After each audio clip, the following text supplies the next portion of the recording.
When I booted up Steam and stumbled over this, I realized I had totally forgotten about this game coming out. This game, whose release I was excited for a very long time. My background up front, so you know how I approach this game. I haven't played Ark Survival Evolved, so I'm going into this pretty much blind. I have, however, played my fair share of survival games, so let's take a look at this thing. Well, I can't say I was surprised about the mixed reviews, to be honest, because there's a trend this year that pretty much every good looking game starts off with mixed or even negative reviews due to bad performance. But I didn't let that stop me from buying the game, to bring you my first impressions anyway. And since I run a PC with a 4090, I expected to be able to at least run it without game-breaking stutters or frame drops. And I gotta say, it didn't take long after creating my character to experience the first crash, and many more were to come. This sucked, but there's good news too. The day after launch they released a major update that, at least on my end, fixed 100% of the crashes. I haven't experienced any crash at all since that update. Just do keep in mind, performance issues are currently a thing on some systems, and the developers are still working on resolving them. But taking a look at the actual game, Ark Survival Ascended is basically a remake version of Ark Survival Evolved. If you don't know what that is, it's a sandbox survival game that features dinosaurs that can be played both single player and multiplayer. And I gotta tell you, even though knowing very well that the game was made with an Unreal Engine 5, I was still amazed at just how good this looked. Honestly, it's sometimes too much to take in, tempting me to switch into photo mode every few meters. That's how good this thing looks in 4K. And I'm pretty sure YouTube's compression doesn't do it justice right now. Still, take a look at this.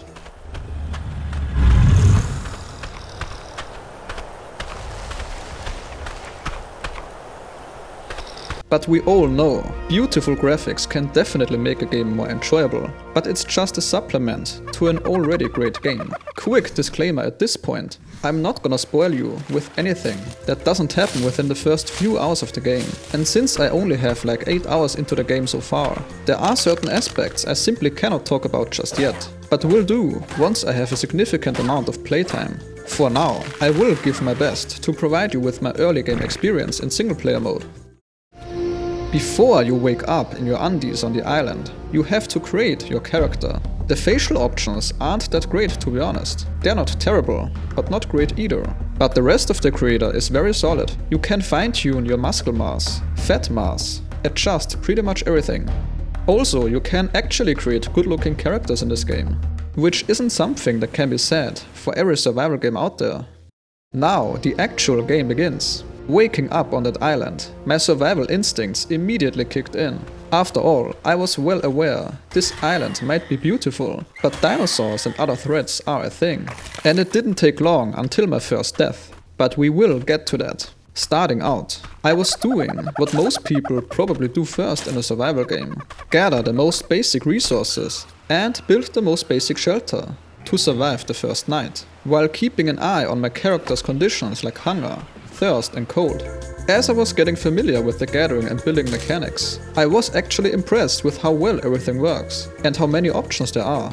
Building is especially good in this game. The game does exactly what I want, and if it doesn't, I can simply decide to free build without any snapping points. I have experienced some really clunky and frustrating building mechanics in other games, so I'm happy to say this is not at all the case here. I also like all of the gathering animations and details.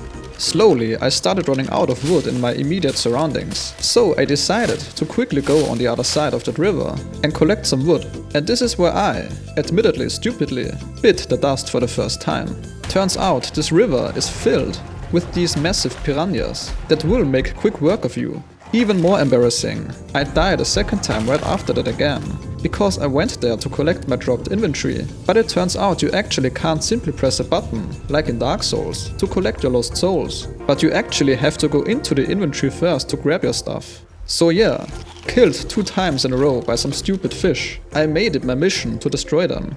And destroy them I did. Of course, after I grinded materials and crafted myself some new armor and weapons to stand a chance. After I got more wood and slightly expanded my shelter, I realized it was time to craft something a little more efficient to hunt and defend myself. So I crafted this bow and felt a little more secure and confident. So I decided to head out just a bit further to see what's out there. I quickly realized that this game definitely doesn't hold your hand. And if you're carelessly exploring or running around, then you absolutely will get crushed without mercy. That's a huge plus, and exactly how a survival game should be.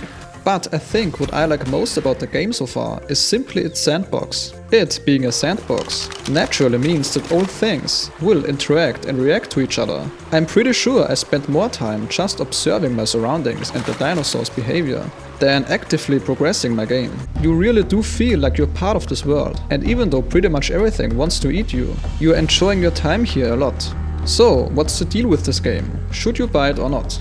I guess most people hate these answers, but it really is up to you. I'm not gonna sell this game to you, but you have seen quite a bit of footage here. And if you're remotely interested in survival games and dinosaurs, and you like what you see here, then absolutely at least check it out. Just be aware that the game has some rather steep system requirements. I haven't seen everything the game has to offer, not by a stretch. But what I can tell you with 100% certainty is that I am enjoying every minute playing this game. This year was packed with great games, but I would definitely put this into my top 5 already. That's it from me today. I hope you enjoyed this video, and if you did, feel free to leave a like or comment. See ya!